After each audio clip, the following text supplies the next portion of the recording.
This is the Hubblecast, news and images from the NASA ESA Hubble Space Telescope. Travelling through time and space with our host, Dr. J, aka Dr. Joe Liska. Welcome to this special episode of the Hubblecast, celebrating the International Year of Astronomy in 2009.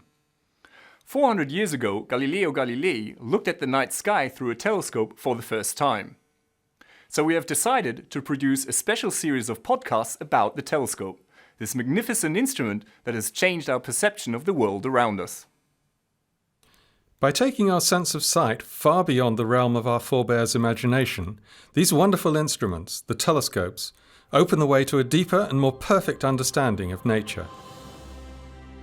For millennia, mankind gazed out into the mesmerizing night sky, without recognizing the stars of our own Milky Way galaxy as other suns, or the billions of sister galaxies making up the rest of our universe.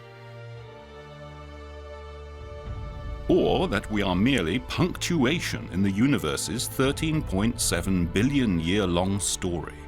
With only our eyes as observing tools, we had no means of finding solar systems around other stars, or of determining whether life exists elsewhere in the universe. Today we are well on our way to unraveling many of the mysteries of the universe, living in what may be the most remarkable age of astronomical discovery. I'm Dr. J, and I will be your guide to the telescope, that amazing instrument that proved to be mankind's gateway to the universe.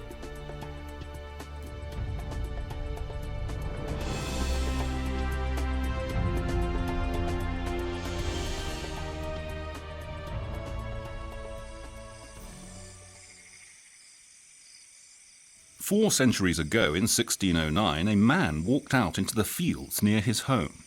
He pointed his homemade telescope at the moon, the planets, and the stars. His name was Galileo Galilei.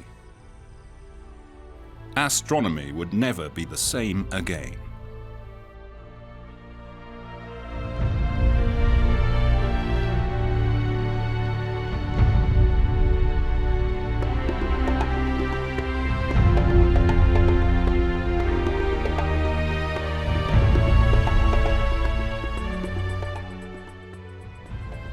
Today, 400 years after Galileo first pointed a telescope to the skies, astronomers use giant mirrors on remote mountaintops to survey the heavens.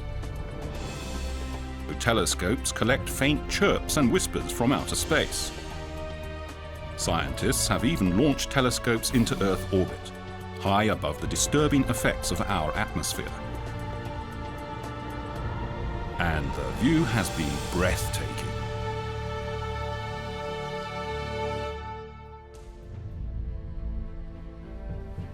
However, Galileo did not in fact invent the telescope. That credit goes to Hans Lippershey, a slightly obscure Dutch-German spectacle maker. But Hans Lippershey never used this telescope to look at the stars. Instead, he thought his new invention would mainly benefit seafarers and soldiers. Lippershey came from Middelburg, then a large trading city in the fledgling Dutch Republic.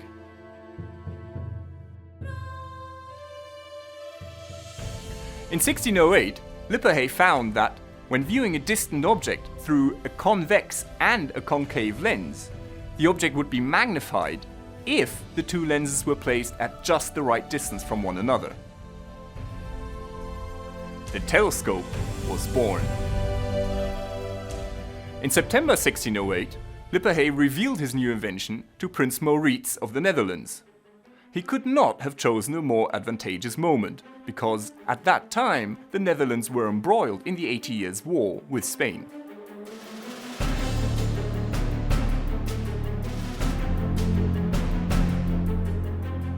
The new spyglass could magnify objects, and so it could reveal enemy ships and troops that were too distant to be seen by the unaided eye. A very useful invention indeed. But the Dutch government never granted Lippershey a patent for his telescope. The reason was that other merchants also claimed the invention, especially Lippershey's competitor Zacharias Janssen. The dispute was never resolved, and to this day, the true origins of the telescope remain shrouded in mystery. Italian astronomer Galileo Galilei, the father of modern physics, heard about the telescope and decided to build his own. About 10 months ago, a report reached my ears that a certain Fleming had constructed a spyglass by means of which visible objects, though very distant from the eye of the observer, were distinctly seen as if nearby. Galileo was the greatest scientist of his time. He was also a strong supporter of the New World view advocated by the Polish astronomer Nicholas Copernicus, who proposed that the Earth orbited the Sun instead of the other way round. Based on what he had heard of the Dutch telescope, Galileo constructed his own instruments. They were of much better quality. Finally, sparing neither labor nor expenses, I succeeded in constructing for myself so excellent an instrument that objects seen by means of it appeared nearly 1,000 times larger than when regarded with our natural vision. It was time to train the telescope on the heavens. I have been led to the opinion and conviction that the surface of the moon is not smooth, uniform, and precisely spherical, as a great number of philosophers believe it to be, but is uneven, rough, and full of cavities and prominences, being not unlike the face of the earth.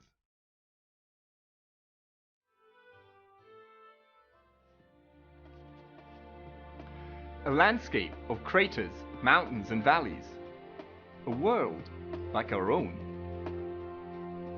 A few weeks later, in January 1610, Galileo looked at Jupiter. Close to the planet, he saw 4 pricks of light that changed their position on the sky night after night along with Jupiter. It was like a slow cosmic ballet of satellites orbiting the planet. These 4 pricks of light would come to be known as the Galilean moons of Jupiter. What else did Galileo discover? The phases of Venus. Just like the moon, Venus waxes and wanes from crescent to full and back again. Strange appendages on either side of Saturn. Dark spots on the face of the sun. And, of course, stars. Thousands of them, maybe even millions, each too faint to be seen by the naked eye. It was as if mankind had suddenly thrown off its blindfold. There was a whole universe to discover out there.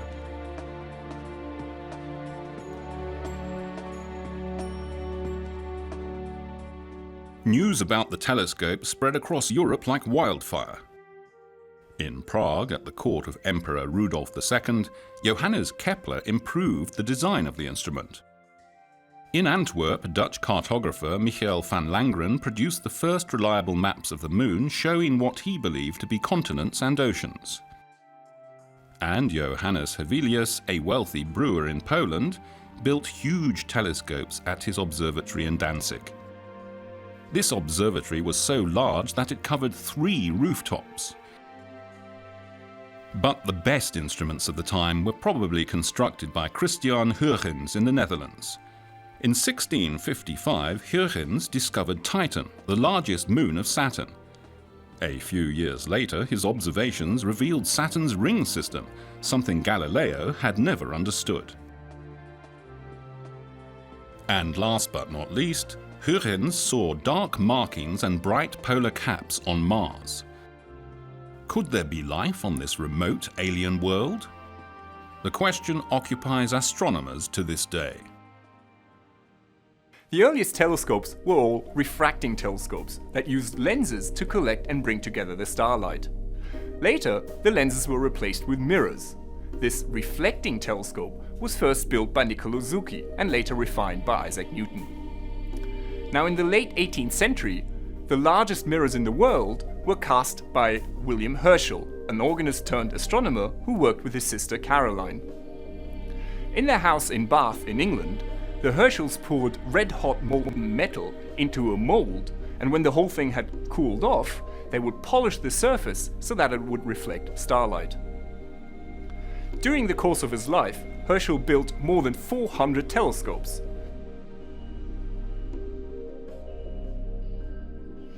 The largest of these was so huge that he needed 4 servants to operate all the various ropes, wheels and pulleys that were required to track the motions of the stars across the night sky, which is of course caused by the Earth's rotation. Now Herschel was like a surveyor. He scanned the heavens and catalogued hundreds of new nebulae and binary stars. He also discovered that the Milky Way must be a flat disk, and he even measured the motion of the solar system through that disk by observing the relative motions of the stars and the planets. And then, on the 13th of March in 1781, he discovered a new planet, Uranus. It was over 200 years until NASA's Voyager 2 spacecraft gave astronomers their first close-up look of this distant world. In the lush and fertile countryside of Central Ireland, William Parsons, the third Earl of Ross, built the largest telescope of the 19th century. With a metal mirror a whopping 1.8 metres across, the giant telescope became known as the Leviathan of Parsonstown. On the occasional clear, moonless nights, the Earl sat at the eyepiece and sailed on a journey through the universe. To the Orion Nebula, now known to be a stellar nursery. On to the mysterious Crab Nebula, the remnant of a supernova explosion. And the Whirlpool Nebula? Lord Ross was the first to note its majestic spiral shape. A galaxy like our own, with intricate clouds of dark dust and glowing gas, billions of individual stars, and, who knows, maybe even planets like Earth. The telescope had become our vessel to explore the universe.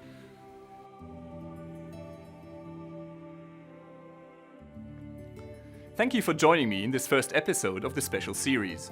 Today we have talked about the creation of the first telescopes and how they facilitated man's first steps out into the universe. Next time we will see how astronomers used bigger and bigger mirrors to see further than ever before.